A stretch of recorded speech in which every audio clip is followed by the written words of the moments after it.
Hi, good evening, everybody. So it's the eve of Merdeka, which is actually the Independence Day of Malaysia. If you're not from Malaysia, it's a day that we celebrate to commemorate, and it's been 66 years since we have gained independence from the British government, the Great Britain. And we have, of course, Dr. Pei, who is my colleague in Sunway, giving us a talk, which is kind of a continuation from the previous talk that he gave us.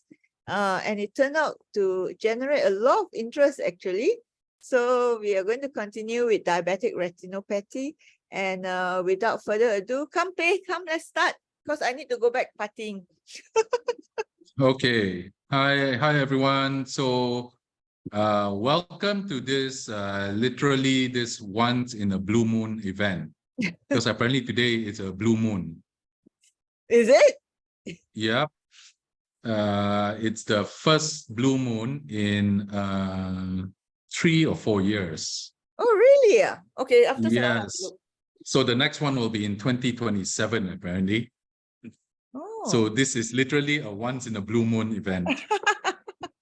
So Oh, welcome everyone. So as Dr. Betty mentioned, this actually formed the second half of the talk that I had given initially in March about blur vision.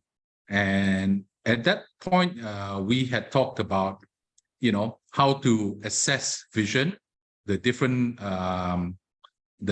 tests that are involved, and the nature of blurring, asking about the duration and effect on visual acuities.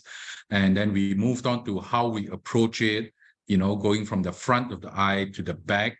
So today we're kind of talking about number 5 here, which is retina issues, more related, so we had talked about accommodation issues, problems with the cornea, the lens, and then into the vitreous. And now, there's some retinal pathology involved as well. But the specific mention needs to go up to diabetes. It's contrary to popular belief.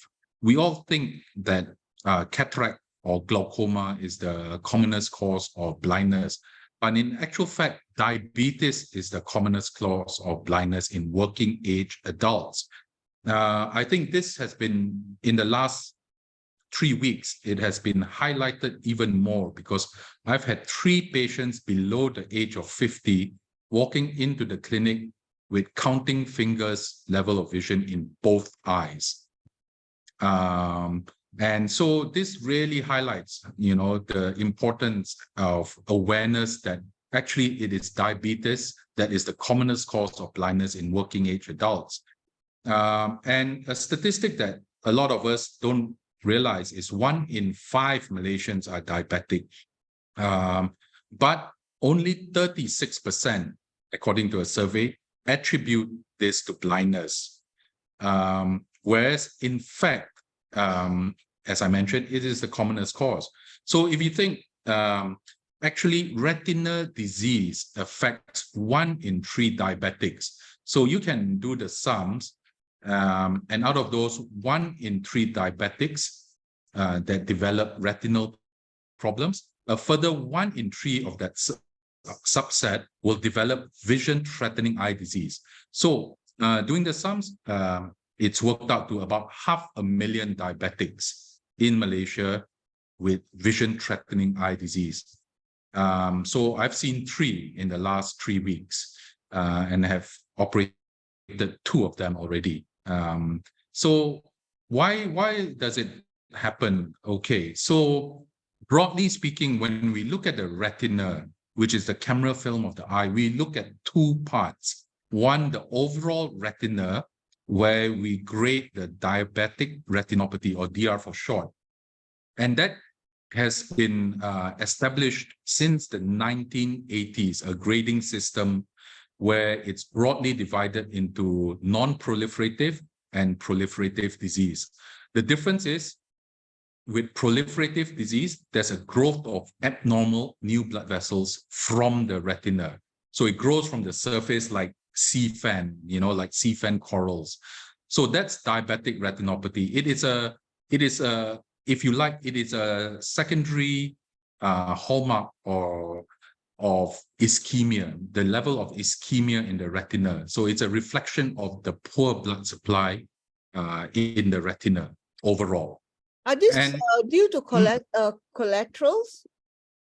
no, it's actually de novo new blood vessels I see. that are formed because the ischemia drives a chemical called VEGF, vascular endothelial growth factor, which causes the endothelial cells of the existing vessels to proliferate and try and grow blood vessels which are immature. So it's a misdirected healing process, if you like.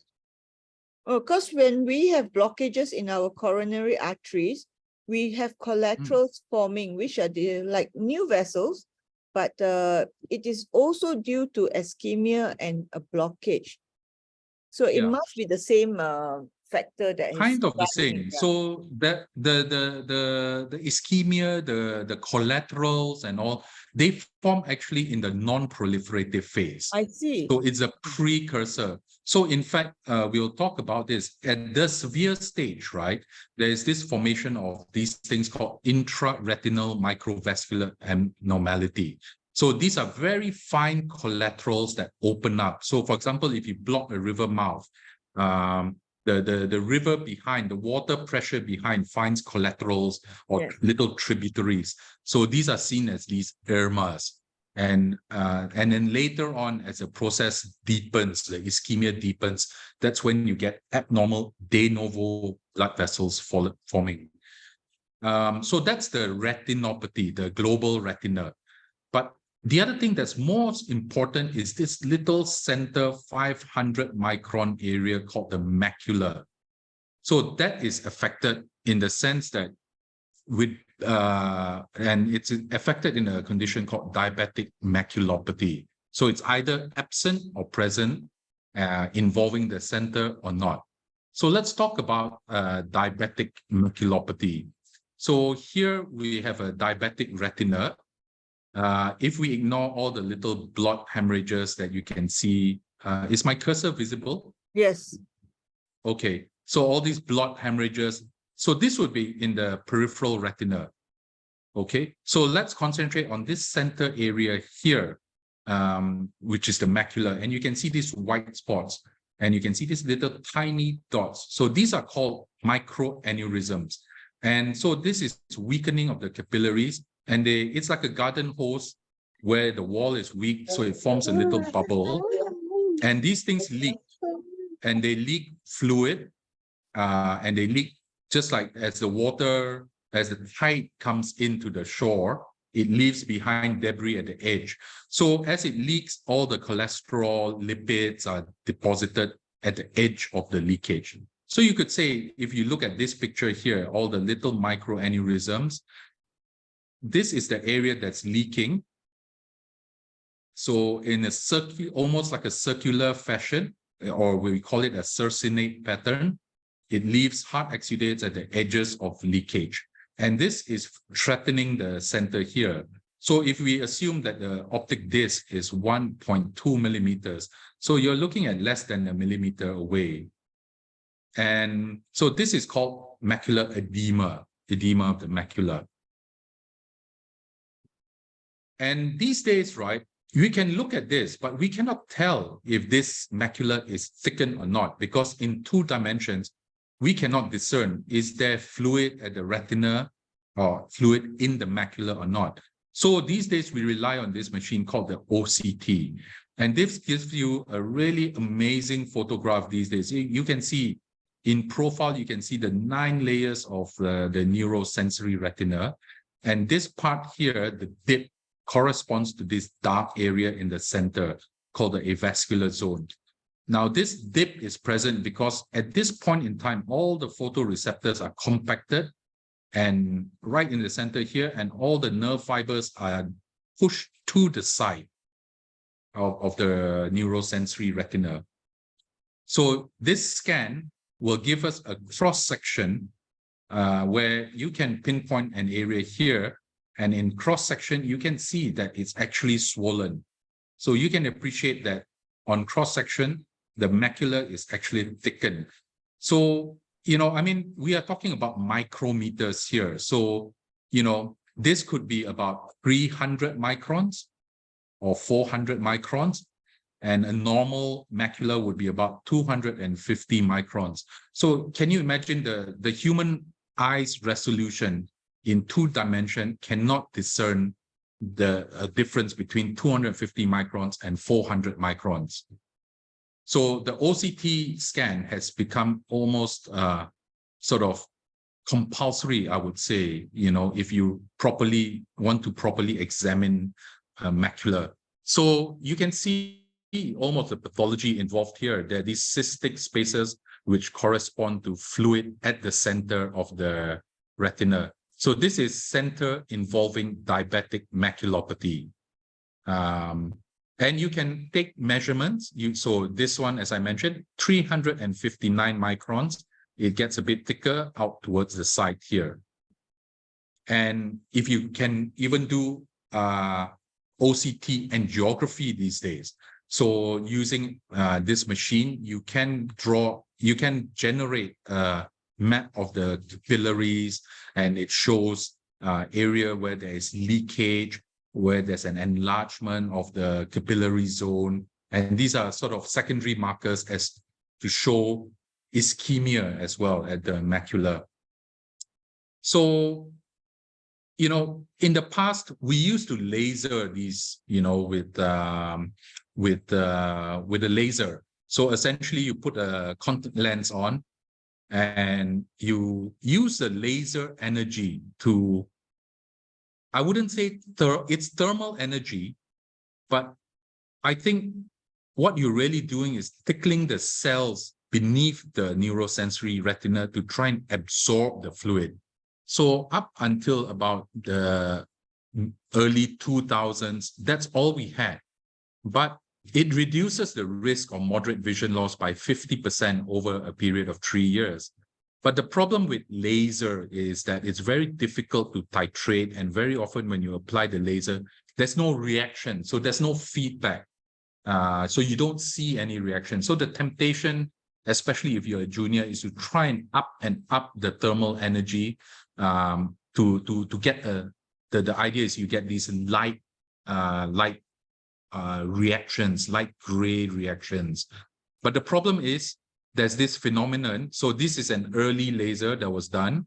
And this is what happens later on. You get scar tissue. And these scar tissues, they enlarge over time. And you get this phenomenon called laser creep. So the patient could well be dry. The macula could be dry and their vision is restored. And a few years later, they pitch up with central vision loss that is irreversible because the laser scars have expanded to involve the center part of the vision. And you can see that in this scan of a patient that was lasered at a different center. They pitched up with this very thin atrophic retina with loss of photoreceptors at this layer here on the OCT scan.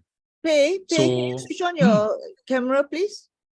Oh, sorry. Yeah. Okay. Yeah, is that?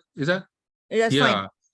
Okay, sorry about that. So yeah, so this patient has an atrophic macula now and has lost vision. And what started off as an intention to treat has now, I hate to use the B word, it's blinded the patient. So this patient has lost their central vision. So they cannot see faces, they cannot read, although they have peripheral vision around. But if they were to look directly and the image falls on this area, they would have a black spot. So what? Okay, go on. Yeah, go on. These days, we have done different types. We have a scanning laser that automatically applies. And you can imagine in the past, right, when you are lasering a spot within 500 micrometers of the center, it's nerve-wracking. I try not to drink coffee on that morning, because just a little bit, like say if I was aiming here and I move here, and I accidentally applied the laser at the center, then you know this patient is going to have loss of central vision. So it's a very difficult thing to do, you know, and yeah, so those were the bad old days, if you like. There are new versions of lasers which are lighter, and there are talks of sub-threshold energy treatments. So you're not applying a direct thermal energy. And, you know, there are arguably cost reasons behind, because laser is much cheaper than the alternative. So this is where viewer discretion always comes in. So these days, a lot of times we do intravitreal anti-VEGF injections. So as alluded to, as I mentioned earlier, you know, you can have regulation of a compound called vascular endothelial growth factor in the presence of ischemia. And vascular endothelial growth factor also influences capillary permeability, leakage of retina.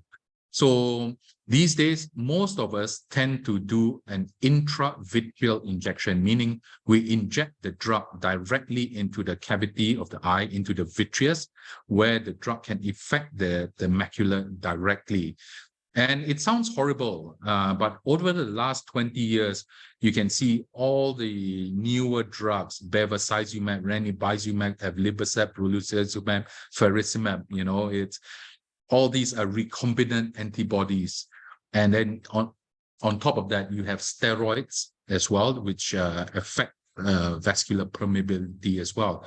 Sounds terrible, but actually it works very well. This is a patient that had an injection at 0 at start month 1, month 2, month 3. And you can see a resolution of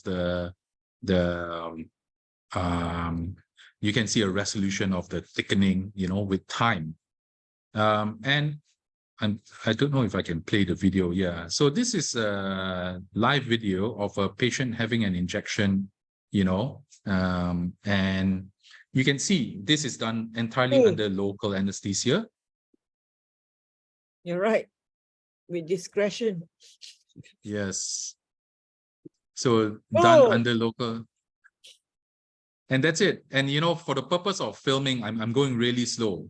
Normally, I would have just done in. Usually, I tell the patients, okay, a little bit of a scratch, 5 seconds, 5, 4. By the time I count down to 1, I've withdrawn the needle. So that's it, 5 seconds of injections. But it is repeated on quite frequently, depending on the drug. So most patients, I tell them they will need about 6 to 8 treatments in the first year, 4 to 6 in the second and third.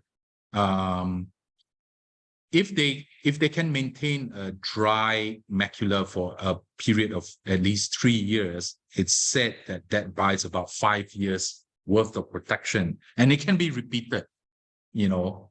When you say dry, means it's not edematous, is it? Correct. So that means the capillaries are not leaking. Oh, I see. Okay. Yeah, because the longer the leakage is present, there is death of the photoreceptors, and with death of photoreceptors, there's loss of function. So the whole point of this treatment is to prevent loss of vision. So as with a lot of things, and we'll talk about this later on, screening is very important. So that's diabetic maculopathy. And now, so we move from the center and we look at the rest of the retina. So this is the same retina as shown before. So now if we focus beyond the maculopathy, the heart exudates and microaneurysms, you can see here that all these blood hemorrhages, very deep blotchy hemorrhages on top of the microaneurysms. And if you look at this disc here, there's this fine little blood vessels on the surface of the disc. So these are new blood vessels growing at the optic nerve. So what's actually happening is that there's widespread ischemia, and that's reflected in these blotchy hemorrhages. So if you do a angiography, you can see these areas, these black areas are just not getting any blood supply. These are the normal retinal vessels and the background. So there are widespread areas of ischemia. And so there's upregulation of all all these chemicals, and you get a pattern. So if you develop 4 quadrants of these blood hemorrhages, 2 quadrants of these venous bleeding, because if you look at the veins here, it's not a straight lumen, it's not an even lumen, it's almost sausage segmented. Yeah, so venous bleeding, 4, 2, and 1 quadrant of IRMA, the intraretinal microvascular abnormalities that I was talking about, which arguably you can see here. So, so almost like tributaries that develop between the veins and the arteries, So if you see this 4, 2, 1, that means this patient has severe non-proliferative diabetic retinopathy. But in the presence of the growth of new vessels, this patient has now moved on, is graded as proliferative diabetic retinopathy. So if the new vessels develop as this, they call NVDs. And if they develop elsewhere, they call NVEs. Ophthalmologists are simple people. No fancy names. Yeah. So the reason this is, yeah, it really is called, correct. Yeah, center involving diabetic maculopathy. It just does what it says on the box. So the reason this is important is because in the presence of new vessels, right, they run the high risk of bleeding. So these new vessels are extremely fragile and they grow. So if you like, if this is the vitreous is in the cavity of the eye, it's like a jelly, it's like a net. These abnormal new vessels are growing into the vitreous, which acts as a scaffolding. So the vessels are hanging on to the vessels, and as the vitreous floats around, as we see floaters, the blood vessels can rupture. And as it ruptures, all the red blood cells are released into the vitreous and trapped in the vitreous. And if they're trapped in front of the macula, then you're going to have quite profound or severe vision loss. And later on, if you leave these alone, if these are not addressed, what will happen is that the new vessels will shrink and they will form scar tissue, as in this bottom here. And that scar tissue will shrink. And because the vitreous is holding the vessels up, as it shrinks, it pulls the retina off. So then you get a tractional retinal detachment. So that's what I was talking about. So we grade them as non-proliferative, mild, moderate. When they get to the severe stage, if there are 4 quadrants of blood hemorrhages, 2 quadrants of venous bleeding, and 1 quadrant of IRMAs, you know this patient is at high risk. 90% of these patients will bleed within 5 years, 90. So it's almost certainty. So now, how do we treat this? So with severe non-proliferative, and some would argue even this patient in the background here, where there are new vessels but no vitreous hemorrhage, you could laser them. So this is an example, a picture of a patient with the old type of thermal scatter laser. So what laser is doing is essentially you're burning this retina. If you count the spaces that they burned off, you've burnt off about 50% of the retina. Yes. So the idea is that when you burn the sick retina, right, you preserve the limited blood supply for a limited amount of seeing retina. So in other words, you're trying to redress the oxygen supply and demand. And laser is very effective, no doubt, 90%. So as I mentioned, 90% risk of severe vision loss if you have a severe non-proliferative diabetic retinopathy or early proliferative diabetic retinopathy. With laser, you can reduce this risk from 90% to less than 30%. Oh. So the newer lasers are much more gentle. You can see, they're more spread out. There's less scar tissue. There's more retinal sparing, if you like. So this previous type of laser had a high risk of narrowing the patient's visual field. So now you can imagine if this was a patient below the age of 50 who needed to drive a bus, for example, that would have catastrophic effect on their ability to work. And it could explain the driving standards in Malaysia as well. So these days, we tend to do much gentler laser and try and spare as much of the peripheral retina as possible. But again, our new best friend, our new BFF, is the anti-VEGF injections. So a lot of times these days, we can combine the two of them. So we do serial laser and anti-VEGF injections. Anti-VEGF injections work very quickly. So for example, in the earlier photo where a patient had new vessels, if you did an injection, these new vessels would shrink within 1 week. If you examine them the following week, the new vessels may have shrunk. So sometimes in patients with early proliferative diabetic retinopathy, you can start by injections and then followed by laser, or combine them together, because the beneficial effects of laser take time. But sometimes in patients with early proliferative diabetic retinopathy, you may not have the time. In the past, we used to start lasering and patients would still bleed. And they bleed because the disease is progressing. So I always tell patients, it's like a race. The damage caused has raced this far ahead, and we're only just now starting to try and catch up with the disease. In the past, doing laser, you have an incremental effect over time. So you have to do about 4 sessions over a period of 4 to 6 months. So by combining VEGF injections with laser, you can take bigger steps forward and hopefully catch up faster with the disease to prevent progression to, yeah. Oh, so you actually do combination therapy in that sense? Yes. And Correct. this anti-VEGF, VEGF, yeah. it's actually to reduce the new blood formation, right?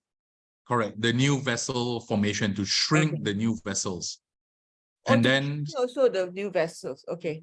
correct. So there's almost like a 2-pronged approach. You're using chemicals or drugs to shrink the blood vessels. And then you're also addressing the root cause of the problem, which is the excessive amount of ischemic retina. Okay, just now you were saying that by using the laser, we can reduce the risk of blindness, the incidence of blindness from 90% to 30%. Under 30%. Yes. So what if we use combination therapy with this anti-VEGF? Yeah, I'm afraid I don't have that data. This is something that I think, instinctively, many of us have been doing over the last few years. So I do believe there is a trial out there to show the efficacy of it. But I do believe in it strongly enough that I offer combination treatment to all my patients. You've shown us many of these anti-VEGF in the market. Do you have a preference, and why? So yeah, so let me forward to the next slide. So VEGFs have been around now for about 2 decades, Oh, so it long. evolved from this where we were lasering. Yes, yeah, so since 2002, but for various reasons. But for diabetes, really, it's only been used or officially used FDA approval. Ranibizumab was officially approved for diabetes and diabetic macular edema around about 2010. And for diabetic retinopathy for 2014, 2015. So you can use pure VEGF, so just injections to try and control the diabetic retinopathy. but it really only, the data is available for patients with severe NPDR, so severe non-proliferative changes. So if you like what I'm talking about, where you're doing combination, is a little bit off-label. It's a I bit see. off-label. Although it's accepted, there is a significant body of evidence to accept that it works. So it's only been in the last, so there's a variety on the market. It's which one I prefer depends in some ways on the patient. So Avastin was the first one. Avastin was a drug that was used in breast cancer and was found to improve vision in some patients. And so they started injecting Avastin, but the company decided to reformulate the drug and use the reformulation called Lucentis to go forward with FDA approval. So the FDA approved drug, the licensed drug is Ranibizumab or Eccentrix in Malaysia. It's been around long enough now. You get generic versions of it, and then the newer generation, if you like, is this Aflibercept that not only targets VEGF but targets other factors, other neural factors like interleukins and platelet-derived growth factor. And it's thought that Eylea buys you a longer duration of action between injections. So cost no barrier at the moment, if cost is no barrier, because this drug is expensive. Each drug, 0.05 milliliters of drug per eye is about 2,300 ringgit just for the drug alone. So in a patient with chronic condition where you're doing 6 to 8 injections per year, the costs really build up, especially if you're treating 2 eyes. Now, by comparison, Ranibizumab is half price at about 1,003, and Bevacizumab, Avastin, the original one, is about 400 ringgit. So But one this ball is can only treat one eye? correct. So Ranibizumab and Eylea, it's one bottle per eye. Although there are practitioners who do divide the bottles, we are not allowed to do that in some way. So if we are treating 2 eyes, it's 4,600 ringgit worth of drug. But Chinese got such small eyes. It's not the 0.05 Chinese mils, got you know. small eyes. We should be able to use one valve for 2 eyes in Chinese. Okay, go on. On an off topic, that's you know, size isn't all that matters. So you know, 0.05 milliliters is enough. So yeah, so my to answer your question, yes, this would be my drug of choice. But I have to ask the patients about affordability and, you know, can you come back? So the newer drugs are all about extending the duration in between treatment.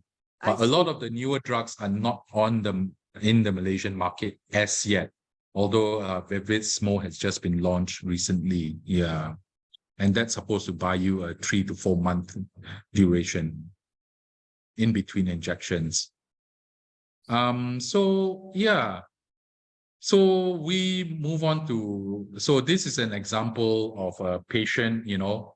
So look at that pre-treatment right eye with blood hemorrhages, you know, in all 4 quadrants. And in the left eye, it's actually bled. There's vitreous hemorrhage there, you know. So you could argue the right eye is in the severe stage. The left eye is in the early proliferative stage. That's early. This patient's vision was only reduced by a little bit. And this is how it looks. You see, just 2 lasers and 4 injections. And you can see the reduction in the blood hemorrhages between the post-treatment. It's quite obvious, isn't it? Yes, very. And then you can see a resolution of the blood vessels. So the vitreous hemorrhage has disappeared, and it's gone from this to sort of white, altered blood. And again, there's a reduction. You know, clear reduction in the number of blood hemorrhages around the retina. So I can show you a series of about 20, 30 patients that I've done so on, So I firmly believe by a combination treatment, you achieve better results much faster. But of course, the takeaway point with all this would be worthless if the diabetes was not controlled. Because then you're dealing with a moving goalpost. The disease is constantly racing away. So no matter how many steps you take, you're never going to overtake the disease. So yeah, another option in patients with early or early proliferative diabetic retinopathy would be vitrectomy surgery. So viewer caution advice. So those of you who are squeamish, this is what we actually do in a vitrectomy.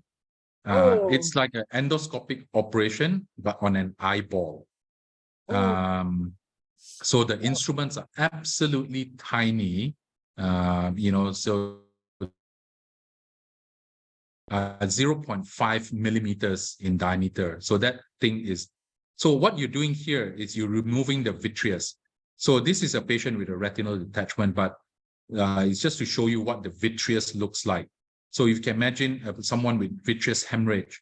And it's said that just by doing a vitrectomy, you increase oxygenation to the retina by about 10%. So if you combine that with laser and intravitreal injection, that would be what I call the nuclear option. So sometimes in patients, yeah. Sorry, does it bleed into the retina like it bleeds into the vitreous? It can, yes. Sometimes you can get subretinal bleeding, but not very often, not very often. So these days, I mean, like say, you see like this thing with these trocars, right? These are not, they do not need to be sutured. So you just pull the trocar out and the sclera will just close on its own. In the old days before that, this was when I started training, we were using a combination of instruments that was about twice as large. With the 20 gauge ones, you had to open up the conjunctiva and, you stick a blade in to create a massive wound to fit this 0.9 millimeter instrument in. And you have to suture up the wall and then suture up so these days you can just, poke and run, And you use local anesthesia with the eye drop? Yes, you can. In these cases, usually I would give them a local anesthetic block because you don't want the eyeball moving around. So you would inject around the eyeball. So through the eyelid around the eyeball to numb the extraocular muscles. Do they need heavy sedation?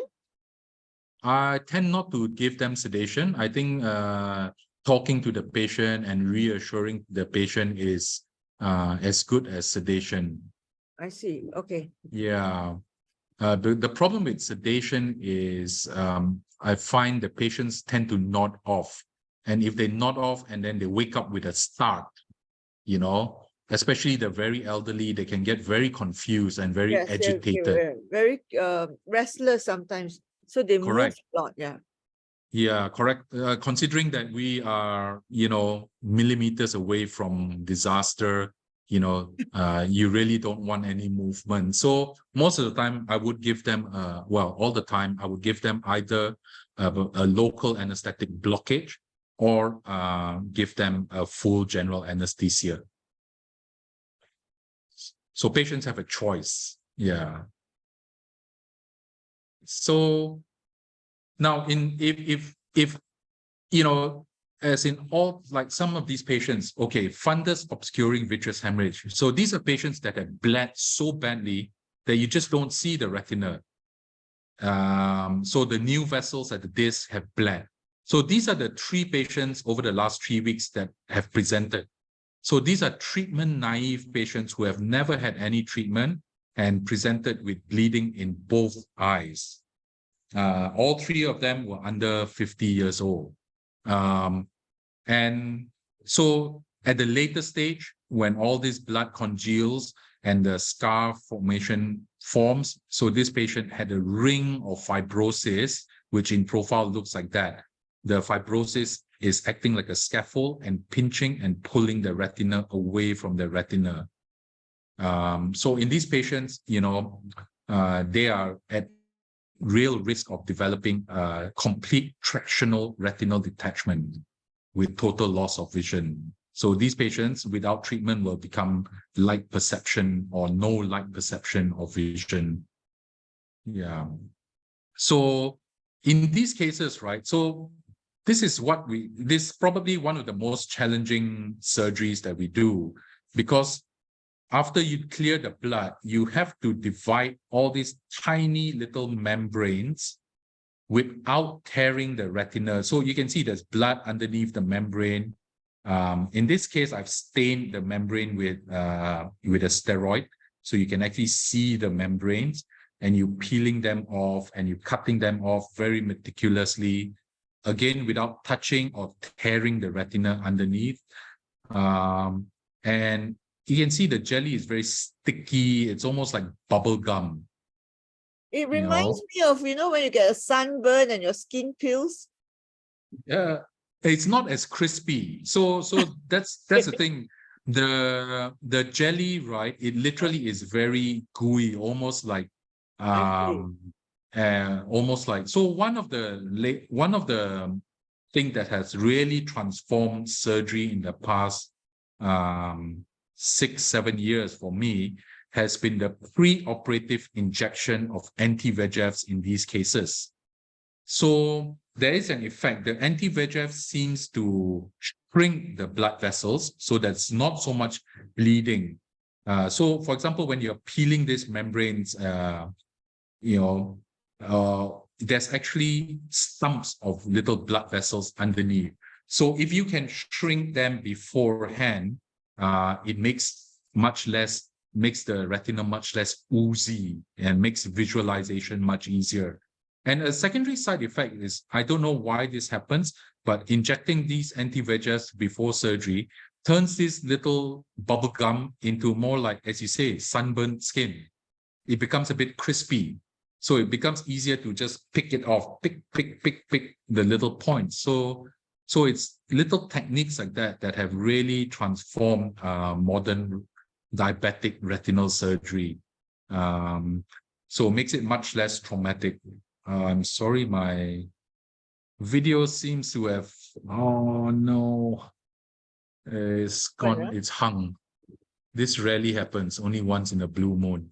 Yes, because it's a blue moon anyway. I had to get that in.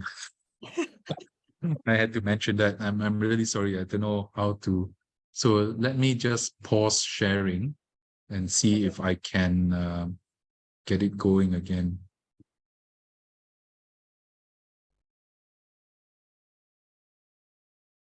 Oh no, This the picture white block screen. D is inside also. Pardon? This picture block D is inside the hospital. Yeah. That is block D, what? Isn't it? All right. I can't actually see what's going on. My PowerPoint is my PowerPoint is restarting, so apologies for that. So okay, so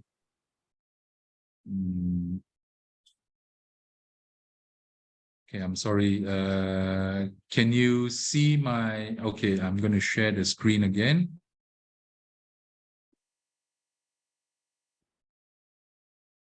Is that visible? Yes. Okay, I'm going to go to, sorry, let's just go all the way back down here. So yeah, so that's, so we've reached treatment of proliferative diabetic retinopathy. So this stage here, and these are, so this, if you like, is the nuclear option. So where you're trying to take that massive step and try and overtake the disease. And nevertheless, there's about a 20% failure rate, meaning that, despite surgery like that, patients still have very poor vision. So those patients with traction retinal detachments, especially very severe traction retinal detachments, sometimes, you have to counsel the patient that this is more a eyeball saving procedure. You're trying to reattach the retina so it doesn't completely detach, and that saves the eyeball in the long term. So it's a very sobering thought that despite all the advances, right, there's about a 20% failure rate when it comes to these patients with very severe traction retinal detachments. And sometimes you can spend 2-3 hours, meticulously delaminating all these membranes, and patients end up with navigational vision, meaning they can see to move around, but they still cannot read. Because at the end of the day, the disease process that led to this end stage was so severe that all function of the nerves have been lost. So my next topic is about screening, because as I mentioned, so I have this saying I always tout, screening is seeing. And really, in the old days, we used to examine a retina, look straight, look up to the right, and you shine this bright light into the eye. These days, we have these ultra wide field cameras, and Sunway is actually fortunate. We are fortunate enough that we have two ultra wide field cameras, one by Nikon and one by Zeiss. And these cameras, they can take these sort of photos, a wide field photo, meaning about 150 degrees, in under a second. And the advantage of that is you can manipulate you can zoom in, you can look at all these images, for an infinite amount of time, and the patient will not complain. Well, if you did it on a live patient with the slit lamp light, they would complain. And why do I say screening is seeing? Because, you can take this 1 second and you can detect and grade the retina disease according to that mild, moderate, severe vitreous hemorrhage. And, arguably these days you also have AI programs that can examine an image like that and make a determination as to what grade the retina is. But so, then the screening, right, is only can be done if using this method by, let's say, ophthalmologists, right? It doesn't have to be. So like in certain systems, like in the NHS, the screening, actually patients would come in my old unit anyway. What patients did was they would come in for an appointment, not to see the doctor, but just to have this photo taken. I see. And then you can train graders to examine the photographs and, grade the retina according to, the guidelines that have been present in place since 1985. But for example, how about screening using a fundoscope? And I find like the fundoscope is the most difficult thing to use. Correct. So we call it the guessing stick. And I'll show you why. Okay. So if you look at this image here, okay, this is your traditional 50 degrees fundoscopy camera. So your standard photo camera that you can get, and you get 50 degrees. So if you look at 50 degrees, right? If you look at this 50 degrees, you would grade it as normal, right? And then you would recommend 1 or 2 year review according to the ETDRS guidelines. But if you then look at an ultra wide field image, you see there are actually blood hemorrhages. So this patient is not normal. This patient has moderate diabetic retinopathy and should have 4 monthly reviews because they are about 5 times higher risk of vision loss over 5 years. So in ultra wide field studies, right, population studies, they have shown that about 33% of these lesions outside the 50 degrees are missed. And so these patients could be mislabeled as normal, whereas they will probably have moderate diabetic retinopathy. So if you imagine if you can miss this amount with a 50 degrees, a fundoscope only gives you about 5 degrees. So like if you look at the fundoscope through a dilated pupil, the magnification only allows you to see maybe the optic nerve and the vessels around it. So then you have to follow each individual. It's absolutely impossible. So that's why hence the name, the guessing stick. I So see. I have to be honest. The last time I used fundoscopy, fundoscope was I think in 2001. That's even worse than me. Correct. So I remember being asked to demonstrate it to some medical students, and I switched the light on, and it was facing the wrong way. So the light was shining directly into my eye. So I had a scotoma for about 3 minutes. So that's how bad, we tend not to use a fundoscope these days. So, when I was in Singapore, I actually conducted a little study, of ultra wide field grading versus the traditional fundus photography. And, we found that it was better, faster, and more effective. So we are really lucky in Sunway to have 2 ultra wide field cameras, and especially, and whenever I'm sent a diabetic, I always ask them do an ultra wide field camera photograph before, and I can actually examine the images. And 9 times out of 10, I've already formulated a plan of treatment. And so all the time that I do the consult is just to explain the disease to the patient, talk them through their options, and explain the risk versus benefits to the patients. So it really frees up chair time to do the things that are more important. And, these days, in fact, I think in 2 weeks' time, there's an AI company that's approaching us to talk about introducing AI into this screening. So in the future, you probably wouldn't need the graders. And our role would be to see the more serious diseases. When do we start screening diabetic patients? Like for type 2 diabetics, they're recommended to see the as a first off, as a baseline. They are recommended to see an ophthalmologist from the time of diagnosis. Okay. Yes. The time of And then the duration of follow-up depends on the severity. So for example, if there was no changes and the HbA1c was very well controlled, I would normally say, okay, I'll just book you a 1-year appointment, because our booking system gets confused if you go beyond 1 year.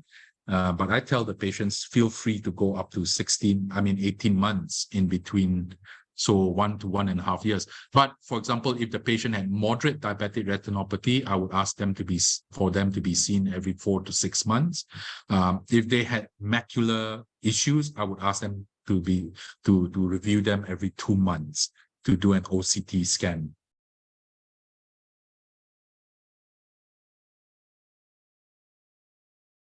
Does the use of statin reduce retinopathy?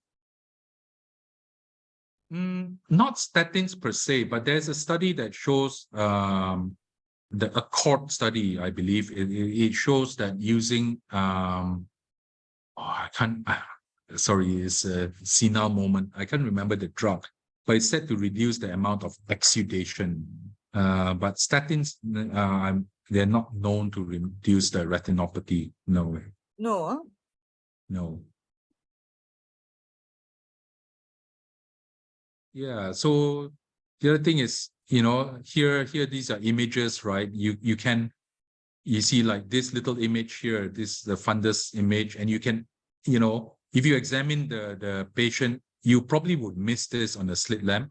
Whereas if you use a digital image, you can enlarge it, you can play with the gamma and the exposure settings, and even apply filters. that will highlight the presence of new vessels. So, this is a patient with diagnosed as no diabetic retinopathy. So, whereas they actually have proliferative diabetic retinopathy.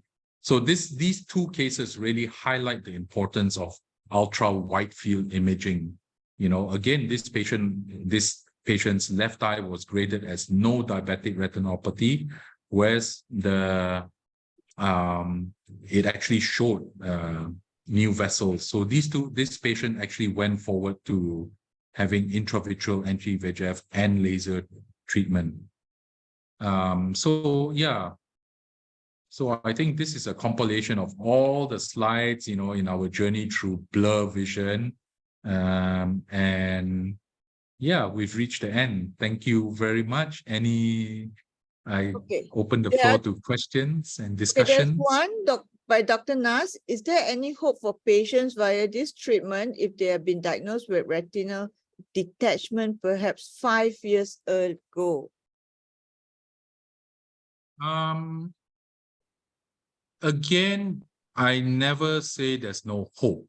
I always say it depends. So, for example, if you had a patient with retinal detachment just involving this sector here, not involving the center, it doesn't matter whether it's 5 or 10 years, you could say, okay, let's consider operating it if the detachment progresses.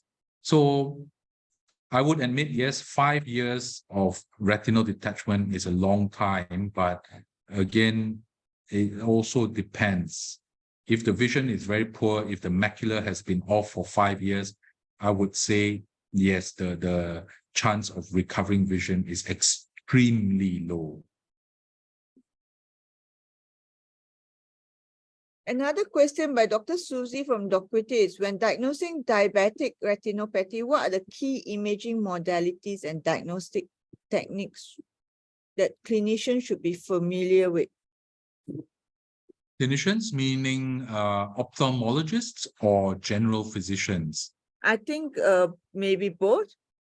Okay. Ophthalmologists don't have to be worried about being familiar with their techniques, right? Only I think for let's say, health screening, doctors Yeah, in the peripheries, general correct. practitioners. Yeah, I think the general practitioners, number one, I think a simple Snellen chart to look at the visual acuity.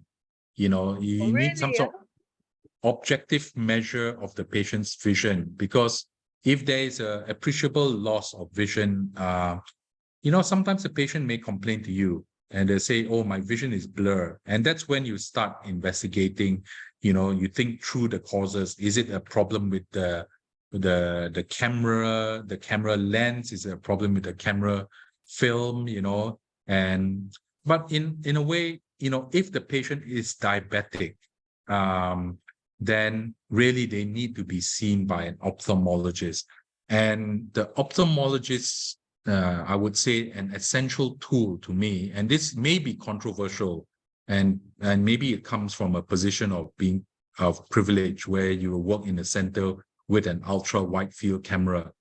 So I place great stock in ultra wide field camera. I would say it's indispensable to me anyway, as an equipment.